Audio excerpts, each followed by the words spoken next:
Eu pirei demais com a cena de luta Dragon Ball lá, o Ichigo e o Nigo pulando de prédio em prédio.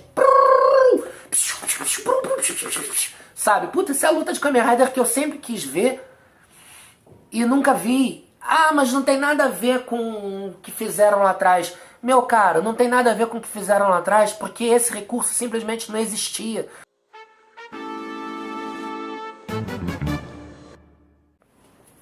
Fala aí galera, tudo bem? Eu sou o Thiago Halleck, eu sou redator do Toco Blog, para quem não me conhece.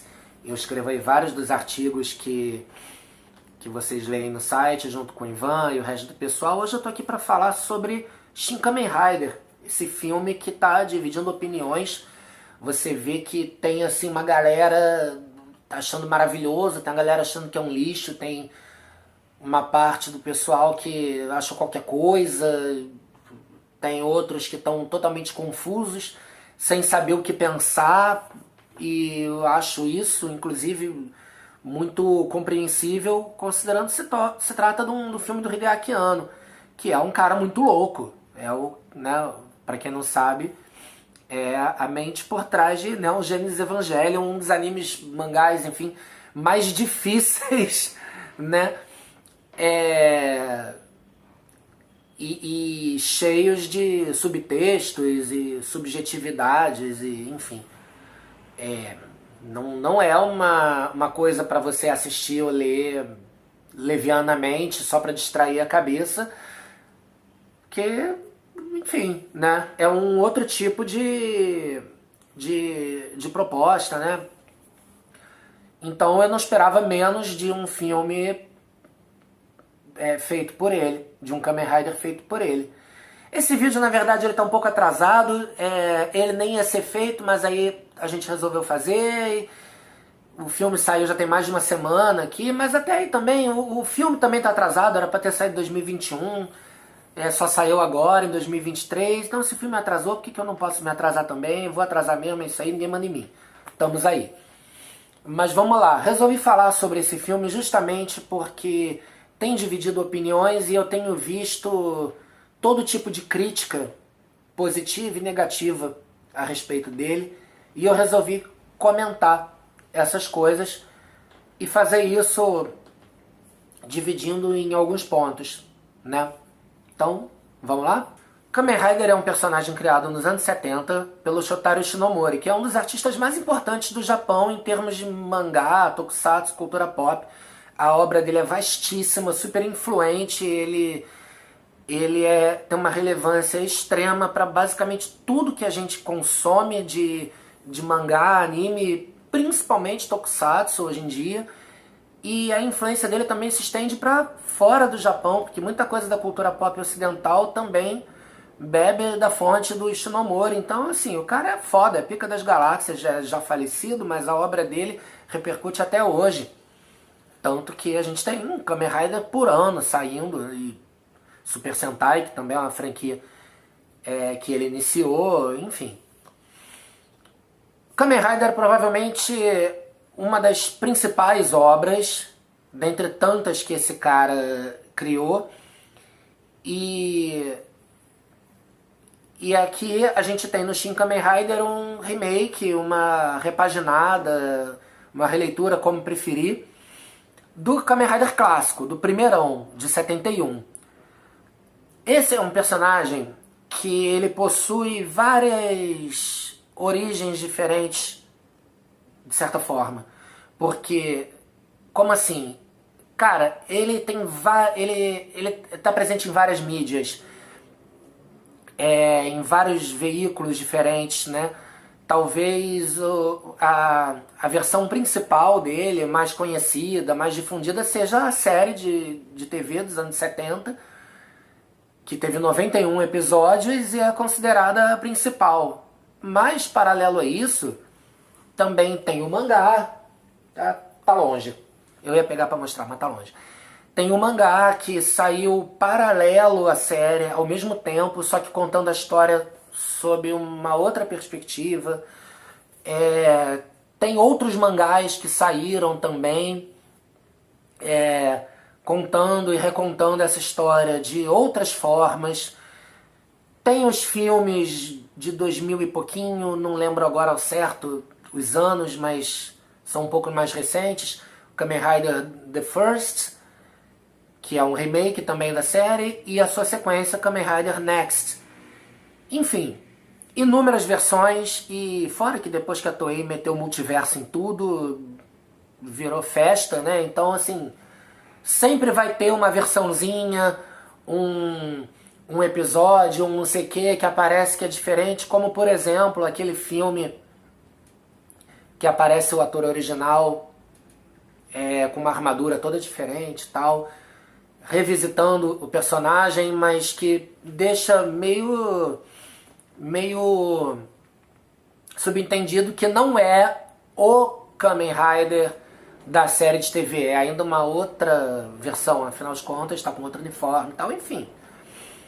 Dito isso, é muito complicado a gente querer estabelecer qual é a versão original, oficial, canônica do personagem, porque não tem. A série e o mangá são completamente diferentes e saíram ao mesmo tempo, né? Então, assim, é muito difícil de se estabelecer qual é a obra que deve ser seguida como a pedra fundamental da coisa toda. E a questão da inteligência artificial. Eu vi muita gente falando do... Um dos personagens que, assim, um dos personagens que aparece no filme é o Kei, que é um robô, né?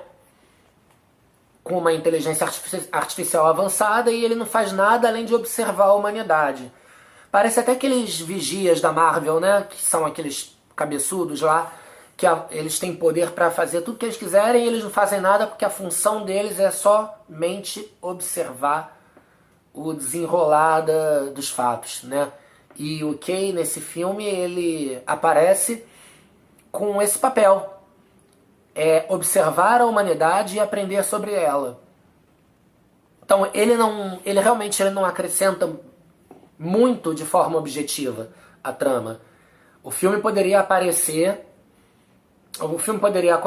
sem que ele sequer aparecesse ou fosse mencionado. Mas a presença dele lá eu acho interessante por vários outros pontos. Primeiro, o Kei é um personagem que já existe. Eu vi canal aí se referindo ao Kei como o robozinho lá, aquele robozinho nada a ver que fica aparecendo. Meu amigo, esse robozinho tem nome e ele existe antes de você estar na barriga da sua mãe, né? Ele é um personagem de uma outra obra do Ishinomori chamada Robo Cage, e nessa obra ele é uma obra muito importante, inclusive, que influenciou Street Fighter, Cavaleiro do Zodíaco, um monte de coisa que a gente nem imagina. E é uma obra que ela trata justamente sobre a adaptação da humanidade à inteligência artificial. Isso, lá nos anos 70, sei lá, acho que é por aí, né? Na época que o Ishinomori estava fazendo, não me recordo agora se é do final dos anos 60 ou começo dos 70 ou algo assim, mas olha a discussão que o cara antecipou naquela época, porque ele era um fucking genius. E na obra original, o Kei, ele é um robô, um protótipo de teste da polícia, e toda a obra é sobre ele ser uma máquina, e uma máquina que, ao mesmo tempo que a humanidade está tentando se adaptar ao fato que agora existem máquinas fazendo o nosso trabalho, ele também tenta se adaptar aos humanos do tipo, eu fui feito para viver entre esses humanos, vou aprender mais sobre eles, como eles vivem, para eu poder me integrar perfeitamente a eles, e todos os milhões de desdobramentos que esse tipo de situação pode causar. Então eu achei muito interessante a introdução do Kei nesse filme, porque como ele tem essa coisa da inteligência artificial como ponto central, é uma oportunidade muito bacana de introduzir o personagem, ainda que de uma forma não ativa. E eu acho que a presença do Kay nesse filme cria um gancho perfeito para que num próximo ele seja mais atuante. O Hideaki Anno já falou que pretende fazer uma sequência. Mesmo que não faça, de repente um Shin Robocade, por que não? Sei lá, ele sai ele resolve parar de observar o humano, sair da Shocker e ajudar a humanidade. Portanto, ele entra pra polícia. Pronto, você tem aí um Shin Robocade. Sei lá, tô tirando isso da minha cabeça, mas pode ser um caminho, entendeu? Eu achei muito bacana, acho que dá uma aura de mistério, e a função do Kay nesse filme é puxar um gancho para possíveis continuações, para possíveis extensões desse universo, ainda que não seja uma sequência do Shin Kamen Rider, mas eu acho que ela expande esse universo. Ele pode aparecer em outros filmes desse universo Shin que o Hideaki Anno vem a produzir, e eu acho que enriquece bastante. Eu achei muito bem sacado. Eu achei muito legal o teu Kay no filme, mesmo. Outro ponto que tem sido bastante debatido é a questão das lutas, dos efeitos e tudo mais, né? Eu vi gente achando que a porradaria de mais, que a porradaria de menos. Eu vi gente falando das duas coisas no mesmo vídeo. Parece que a pessoa não se decide se achou o filme parado, se achou o filme frenético, né? E eu acho que, cara, começa que me incomoda muito quando toda a crítica é baseada, tipo, o visual tá legal, as lutas tão assim, os efeitos estão assado, sabe? E você vê se falar muito pouco sobre mensagem, sobre as questões subjetivas e os experimentos de linguagem que um filme como esse propõe para o espectador, né? Eu acho legal porque, cara, não é menos do que eu esperava do Hideaki Anno. É um filme extremamente experimental, bebe de diversas referências. Eu não cheguei a ver o Shin Godzilla, eu vi o Shin Ultraman e eu já achei isso muito maneiro desde lá. Aquela cena que o Ultraman entra no portal e aí fica tudo em preto e branco, meio picotado, com aquelas manchas assim. E eu vi gente falando, nossa, que cena feia e tudo mais. E a pessoa, porra, aquilo ali é uma referência claríssima ao expressionismo alemão. E que é uma coisa que... do cinema mudo, né? E que é uma coisa que tem muito impacto na produção audiovisual ocidental e oriental até hoje. E eu falei, cara, que bacana isso. O cara entrou numa fenda dimensional e lá dentro tudo parece um filme expressionista alemão.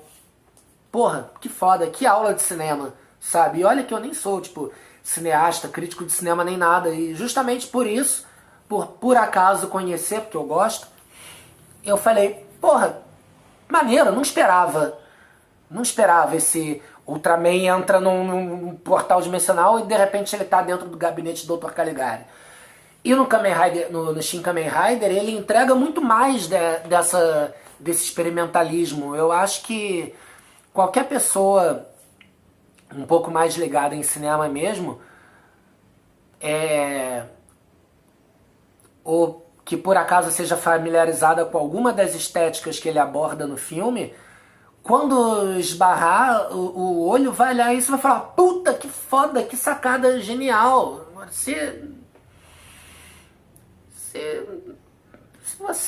Tudo que você assiste é sempre a mesma coisa e tal, aí realmente ia ficar difícil captar as referências todas, né? Por isso que eu digo, a vida é feita de muito mais. Mas assim, as lutas eu achei fantástica. Eu acho que tem um equilíbrio muito bom entre efeito prático e CGI. A gente tá em 2023, cara. A gente, assim, a época do monstro de borracha do começo ao fim acabou e não há nada que possamos fazer, entendeu? Ainda assim, o filme mostra muito efeito prático aos moldes do que se fazia lá atrás. Também tem cenas do CG, mais uma vez, conforme cada coisa, cada momento pede. Eu pirei demais com a cena de luta Dragon Ball lá, o Ichigo e o Nigo pulando de prédio em prédio. Sabe? Puta, isso é a luta de Kamen Rider que eu sempre quis ver e nunca vi. Ah, mas não tem nada a ver com o que fizeram lá atrás. Meu caro, não tem nada a ver com o que fizeram lá atrás, porque esse recurso simplesmente não existia. Porque senão teriam feito. Agora finalmente tiveram como fazer e fizeram. Ótimo. Mas ao mesmo tempo também tem luta coreografada misturado com isso. Sabe? Eu acho que o filme consegue colocar muita coisa lá dentro em apenas 2 horas, com sucesso. Talvez o filme pudesse ser um pouco maior, porque realmente é muita coisa para pouco tempo de filme, e às vezes a impressão que me deu é que alguns diálogos não explicam direito o que podia ter sido explicado. Você tem que, sabe, ou às vezes as coisas não são para ser explicadas também. Entendeu? É pra você levar essa pro travesseiro e pensar no que você acabou de ver. O pessoal que é tudo muito mastigado também, às vezes, né? E eu acho bacana essa subjetividade. É um filme do Hideaki Anno. O cara, desde os anos 90 com o Evangelion, o cara tá entregando tudo fragmentado pra você botar a cabeça pra funcionar e ver se você capta as coisas. Ainda assim, eu acho que o filme já é grande, já tem 2 horas. Então, mais meia hora ia ser gigante? Ia, mas quem assiste 2, assiste 2 horas e meia e talvez deixasse a gente um pouco mais satisfeito. Não necessariamente colocando explicações, mas temperando o desenvolvimento de certas coisas, né? Agora, daí a dizer que o roteiro é fraco, que a história deixa a desejar, eu acho que é muita pequenez de pensamento. Aí umas críticas do tipo, ele devia gritar Rider Kick na hora de dar Rider Kick. A armadura devia ser menos showa. A armadura devia ser mais assim, mais assado, devia ser menos showa, devia ser menos Heisei, devia ser menos não sei. Cara, não são as suas preferências estéticas que vão fazer o filme melhor ou pior, né? E assim, eu acho um equilíbrio muito bom. Eu vi em algum lugar que eles tinham a ideia de dar um design mais arrojado para armadura e tal, mas aí acabar ficando muito parecido com todas as versões revisitadas, né, que normalmente se dá para esse tipo de obra mais antiga, e principalmente ia ficar muito parecido com Kamen Rider First, e eles disseram, não, vamos botar o original mesmo, só dar uma polida pra ficar bonitinho, e é isso aí. E cara, qual é o problema? Né? Eu sei lá, eu acho que isso aí é filme da Marvel demais, deixando todo mundo muito sério e adulto, né? Eu achei um filme super adulto. Ainda que o visual seja talvez um pouco extravagante, o filme tem isso também. Em alguns momentos é tudo muito extravagante e até cafona, em outros é tudo muito sério, e eu acho que ele te leva pro lugar que... O filme te leva pro lugar que ele julga que você tem que ir, entendeu? Ele não se prende a uma estética só, e eu acho que ele dança graciosamente entre esses momentos todos, entre essas experiências diferentes, né? Falaram tanto do filme ser episódico e não perceberam que não é só uma questão dos acontecimentos serem divididos. A atmosfera também se divide. Eu achei isso uma sacada genial. Vi num vídeo muito legal do Central Pandora dele explicando que o filme foi gravado com câmeras diferentes e até com celular, de acordo com a impressão que a direção queria que determinada cena passasse. Entendeu? porra, eu acho isso muito criativo, cara. Eu acho isso muito, sabe, muito fora da caixa e a galera reclamando porque ele não grita Rider Kick na hora de chutar. Tem vários reviews com os quais eu não concordei muito, mas nesse ponto acho que é uma quase unanimidade. O ator que faz o Takeshi Hongo tá muito mal. É um belo de um picolé de chuchu. Eu entendo que é uma abordagem um pouco mais melancólica e ele tá meio perdido, tentando se encontrar, mas ele, a cara de bunda o filme inteiro, ele não podia trabalhar melhor a expressão e tudo mais, mas ele é sempre meio tipo songamonga e isso incomoda um pouco. Eu acho que é um dos grandes pontos baixos do filme é a performance do protagonista, logo de quem. E quando você tem outros Takeshis Hongos,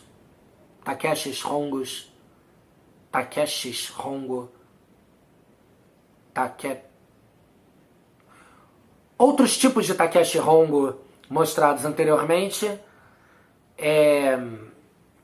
decepciona. Não tem como não decepcionar, não tem como dizer que não decepciona. Decepciona sim. Mas no geral o elenco tá bacana, é um elenco bem reduzido, se você parar para prestar atenção. Não tem muitos personagens pontuais, são os protagonistas e os inimigos e os dois agentes, e é isso. O que é bem interessante também, né? Inusitado, mostra como dá para ser feito muita coisa com relativamente pouco. Trilha sonora completamente original, eu achei incrível. Não fizeram, ao mesmo tempo que eu fiquei esperando que houvesse, porque seria legal, seria, mas não fizeram e no fim das contas eu achei que casou muito bem. Não tem versão nova, mais moderninha da música tema, não tem BGM, se tiver é muito pouco, mas eu não consigo lembrar de BGMs que não fossem as originais também, as marchinhas lá com instrumento de sopro e baixo de tom, dom, dom, dom, dom. Eu achei isso muito bacana. Remete de uma forma muito classuda à série antiga. Eu acho que o filme aproveita os elementos antigos e insere os elementos novos de uma forma magistral e anacrônica, eu diria. Ele é um filme que ele pode se passar em qualquer época, ele pode ser visto em qualquer época, ele vai ser sempre atual. Ele mistura ele te situa em vários lugares no tempo ao mesmo tempo e também nenhum em específico. Logo no começo do filme a gente tem aquela cena depois da fuga, quando o Takeshi descobre o que aconteceu com ele e a Ruriko dá o cachecol pra ele e fala, é assim que os heróis se vestem, né? Os heróis sempre usam vermelho e o cachecol. Eu acho muito bacana isso, porque a gente sabe que, sobretudo na era Showa, a maioria dos heróis de Tokusatsu usavam um cachecol no pescoço. Quase sempre vermelho, às vezes branco, ou de alguma outra cor, mas em geral vermelho ou branco, as cores da bandeira japonesa, né? E isso reafirma o cachecol como um símbolo heróico, e um símbolo heróico japonês, uma identidade do herói japonês, que nem a capa para o super-herói ocidental. É uma coisa que eu mesmo nunca tinha parado para pensar, como... Assim, quer dizer, a gente sabe, né? A gente vê, o herói japonês da Era Showa sempre tinha um cachecol e tal, mas nunca parei para refletir a fundo sobre a importância simbólica desse elemento, né? Do cachecol como um equivalente à capa. E isso é muito bacana. E quando ela fala que os heróis também usam vermelho, também não dá pra não pensar no Super Sentai, que é uma franquia iniciada pelo Ishinomori E, e a figura do vermelho no Sentai sempre teve, né, uma importância central, que é o líder, é o bonzão da coisa toda. Então, porra, mais uma vez, parabéns, Hideaki Anno, você é show, né? Falando ainda sobre o começo do filme, vi muita crítica sendo feita ao começo, lá naquela parte da perseguição, que rola muita violência, né? E uma violência extremamente gráfica, sangue voando pela tela e tudo mais. Teve gente achando desnecessário, teve gente achando que não foi ruim, mas ficou estranho porque depois dessa cena o filme perde esse tom, o sangue não volta a aparecer, praticamente, e sendo que você tem lutas até mais violentas do que essa, sem sangue nenhum, né? Então parece que, sei lá, que esqueceram, que mudaram, não sei. E, cara, eu devo dizer que eu achei também o sangue muito bacana porque eu gosto de sangue, eu gosto de violência. Mas além disso, eu acho que o sangue no começo do filme tem um porquê dele estar ali, ele tem uma mensagem para passar. Possivelmente, eu assisti o filme 2 vezes, então eu acho que é isso mesmo, mas eu posso estar enganado. É o único momento do filme em que ele enfrenta humanos. Todos os inimigos dele, dali em diante, são os monstros da Shocker, os aumentados, né, como eles chamam. Por isso, a questão do sangue é para mostrar como ali, ele no começo ele tá confuso, a transformação deixa ele mais selvagem, mais irracional e aflora o senso de violência dele, né? E acho que o sangue tá lá justamente para mostrar isso pra gente, que ali ele ainda não é um herói, ele é um animal, ele é uma besta, ele é uma coisa fora de controle, ele tá matando ser humano a rodo. Após essa parte, ele tem uma cena fantástica, se olhando no espelho, aí você vê aquela câmera bem colada assim, né, e a cara dele meio arredondada, tipo aquelas câmeras olho de peixe, né, como se você estivesse vendo pelo olho mágico de uma porta, e isso também é uma linguagem visual muito própria do Hideaki Anno. Lembra as crises do Shinji em Evangelion, que a cara dele também aparecia assim, quando ele tava... Não dá um certo desconforto quando você vê o personagem assim, colado na tela e meio redondão, uma coisa meio deformada, né? Eu acho que isso te ajuda a se colocar no lugar do personagem. O personagem tá se encarando no espelho, tentando se reconhecer, e o que ele vê é uma versão alterada dele, sabe? Aquele papo do Nietzsche, né? De quando você olha para o abismo te olha de volta. É para gerar desconforto. Qualquer pessoa que esteja falando com você assim, não dá uma agonia?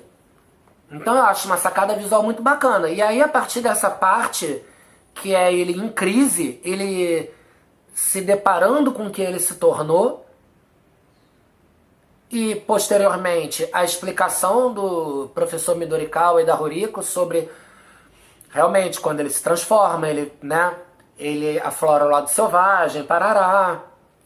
Aquilo faz sentido pra ele e ele decide: tá bom, não vou deixar isso me controlar, eu não quero ser uma criatura violenta e descontrolada, eu não quero ferir as pessoas sem necessidade. Faz todo sentido. Por isso o sangue para de aparecer. Ele não ataca mais nenhum ser humano a partir de então. Os inimigos dele são todos ciborgues, monstros, enfim, pessoas modificadas assim como ele, que ele enfrenta em pé de igualdade. E vai saber se essa galera sangra mesmo, né? Tá tudo modificado lá por dentro, sangue não precisa aparecer. Aí ele se torna desnecessário. O Tokublog não segue nenhum viés político, mas eu sou puro viés político e por isso que eu tô falando isso aqui, e é isso aí. Uma coisa que eu achei interessante também, que eu confesso que me incomodou no começo, na primeira vez que eu assisti, mas depois eu fui pensando melhor, aí eu assisti de novo. Também assisti algumas críticas pelo YouTube afora que reforçaram essa, essa conclusão que eu fui chegando aos poucos. Por isso que eu digo, é um filme que ele vai ficando melhor mesmo, né? Conforme você revê, ou conforme você vai pensando nele. Conforme você troca ideia com outras pessoas, ou enfim. Uma coisa que eu achei que foi bom ou ruim, foi um impacto muito forte, é que em todas as versões possíveis do personagem, a Shocker é sempre uma organização fundada por remanescentes do regime, né? O Ishinomori, ele era bem contundente em relação a isso, né? As posições políticas dele. Então, assim, a galera aí do não venha colocar política no meu tokusatsu, na minha série de heróizinho. Tipo, não venha colocar heróizinho na minha série de política, por favor. Mas assim, é fato, né, que a Shocker, ela sempre foi caracterizada dessa forma e talvez pela primeira vez isso fica de lado. Então, eu achei no mínimo curioso e minha primeira impressão foi, porra, mas tiraram um elemento tão determinante na coisa, mas ao mesmo tempo você para e pensa, porra, não, eles na verdade, o que eles fizeram foi jogar uma pegada crítica muito semelhante, mas talvez por um viés um pouco mais sutil e um pouco mais contextualizado para algumas coisas que a gente está vivendo nos dias de hoje, que na época lá sequer eram discussões, como por exemplo inteligência artificial e outras coisas do tipo, né? Então, se nas versões originais a Shocker era uma organização formada por remanescentes nazistas, agora a Shocker ela surge de um cara milionário que desenvolve uma inteligência artificial que vai evoluindo tanto a ponto de se tornar autônoma e processa toda a informação que ela processa sobre a humanidade, chega a ela à conclusão que as pessoas querem ser felizes. Então ela resolve dar felicidade para o ser humano, mas segundo uma ótica, uma lógica de robô, né?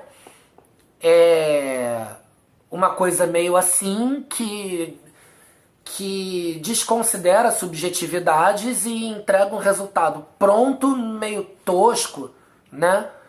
Felicidade é as pessoas poderem fazer o que elas quiserem.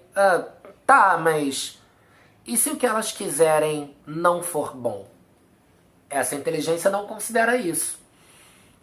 Isso eu acho que é legal porque, primeiro, esbarra em muitas questões que a gente está debatendo agora sobre a inteligência artificial, o papel que é cada vez mais presente que ela desenvolve, que ela exerce sobre a sociedade, onde isso vai parar, e também sobre a questão da liberdade, né? A gente tem aí grupos de extrema direita clamando por liberdade irrestrita, né? Liberdade de expressão, liberdade do não sei quê. E às vezes essa liberdade esbarra em questões muito complicadas, como por exemplo a liberdade de você espalhar notícias caluniosas, a liberdade de você ser agressivo com um determinado grupo de pessoas, né? A liberdade de expressão te dá o direito de ser intolerante, a liberdade de expressão te, te garante o direito de te dar a liberdade de falar o que você quiser para quem você quiser e fodam-se as consequências. Quer dizer, complicado isso, né? E você vê hoje em dia muita gente clamando por essa liberdade, como na verdade só querem uma desculpa para fazer o que dá na telha e que se dane os outros. Isso não é liberdade, né? E é essa a reflexão que o filme deixa. A sua liberdade, a sua felicidade, ela não faz sentido se não for, se não tiver de mãozinha dada com ela a liberdade e a felicidade do coleguinha. O filósofo russo Mikhail Bakunin, considerado aí um dos grandes formadores do pensamento anarquista, sempre dizia que a liberdade a minha liberdade só é válida se todos os outros forem livres também, né? Não existe liberdade individual, não existe felicidade individual se ela também não for coletiva e responsável, enfim, né? É aquilo que a gente escuta desde criança. Ah, mas o meu direito... Seu direito termina onde começa do outro. Então, fica aí a reflexão. O filme, ele apresenta dois personagens também, que são dois agentes, que também estão atrás da Shocker e vão agindo por trás dos panos e em paralelo com o Raider, com o Takeshi Hongo e com a Ruriko. E eles não têm nome, você não sabe direito quem eles são, e no final você tem a revelação dos nomes dele, Tachibana e Taki, né? São dois personagens recorrentes em várias, para não dizer todas as versões, ou quase todas. O Tachibana, como sabemos, né, é o mentor do Takeshi Hongo e dos Raiders que vieram depois também, o V3, o X, até o Stronger, o Tachibana tá lá. E dependendo da mídia, ele assume papéis diferentes. Do mordomo, do técnico, né, de motociclismo, e mais uma série de outras identidades, mas ele é sempre o coroa que presta suporte ao Takeshi Hongo. Nesse filme é exatamente o que ele faz, dessa vez ele é um agente. Legal. O Taki, ele é um agente, né, em todas as versões, que chega junto lá também, até sai na mão junto com o Takeshi Hongo e o Hayato, e aqui está ele. Você fica o filme inteiro olhando para aqueles dois e pensando que um deles deve ser o Taki mesmo. Em algum momento você vai ter essa confirmação, o que eu sinceramente me surpreendi. Eu tava pensando, porra, qual dos dois é o Taki? Será que é o mais novo? Será que é o coroa? E aí quando no final eles falam, não sei seus nomes, eu sou o Taki e eu sou o Tachibana. Quando ele fala Tachibana, eu fiquei me sentindo meio idiota de não ter percebido isso o filme inteiro. Mas, porra, maneiro também. Parabéns, Hideaki Anno. Show, né? Colocou os dois personagens de uma forma sutil, causou um... Mosquito. Causou uma surpresinha aí no telespectador, ou pelo menos uma expectativa, para uma confirmação de expectativa lá na frente. Muito bacana. O vilão é bem legal também, né? Inventaram o Ichiro, o irmão da Ruriko, que é um cara que tem os próprios objetivos, não estão atrelados ao objetivo da Shocker. A Shocker só quer dar felicidade para todo mundo, custe que custar, e aí cada um corre atrás da sua, né? Uma coisa assim bem anarcocapitalista, se a gente for parar para pensar, né? Bem ANCAP, né? Cada um corre atrás do seu, uma coisa. ultraliberal, né? E liberdades individuais exacerbadas e desmedidas. E dentro desse contexto surge o Ichiro, que a partir de um trauma ele resolve buscar a própria felicidade e ele toma pra si que essa aí é a felicidade pra todo mundo. E aí ele joga com mais ou menos a mesma ideia do Gendo de Evangelion, que queria fundir toda a humanidade numa grande consciência cósmica desprovida de individualidade, assim tudo estaria em paz e ele poderia reencontrar a mulher dele que morreu, né? Com todas as consciências fundidas numa grande coisa. E o que ele quer é, assim, disfarçar. O Ichiro do filme quer uma coisa que está um pouco disfarçada como outra coisa, um pouco diferente, mas o pano de fundo é o mesmo, né? Só que o Gendo, ele é pelo próprio egoísmo. O Ichiro ainda tem uma ilusão de que assim ele vai levar felicidade para todo mundo. E o Takeshi chega lá e mostra que não é bem assim. É muito bacana você ver o desenvolvimento de personagem dele. Que no começo vai usando a força para exterminar os inimigos e conforme as coisas vão avançando, ele usa a força para domar a situação e, se possível, trazer o inimigo de volta. Ele falha com a mulher Vespa, mas ele tem sucesso. Com o Ichiro, ele tem a redenção dele lá. Quer dizer, muito bacana. É um personagem bem interessante também, porque ele se transforma no Kamen Rider Zero, que, embora seja um personagem que não existe na obra original do Mosquito Maldito, não do Mosquito Maldito, do Gafanhoto Maldito, mas aqui tem o Mosquito Maldito, ele não existe na obra original, né, na série de TV, no mangá, do Kamen Rider clássico, mas ele é um conceito que o Ishinomori criou e que existe em outros mangás paralelos, ele é explorado de formas diferentes. E ele colocou lá, assim como vários outros protótipos de Kamen Rider também. Tem o Kamen Rider Gaia, que ele tem uma protoforma que é meio lembrando uma libélula, uma mariposa, uma borboleta, alguma coisa assim. E que é um mangá mais obscuro, né? E que tem esse personagem que não é desenhado pelo Ishinomori, mas ele é baseado em rascunhos e tudo mais. E ele presta referência a esses personagens todos, assim como presta referência ao V3 pelo formato do cinto, ao Inazuman pelo bagulho que acende aqui na cara dele.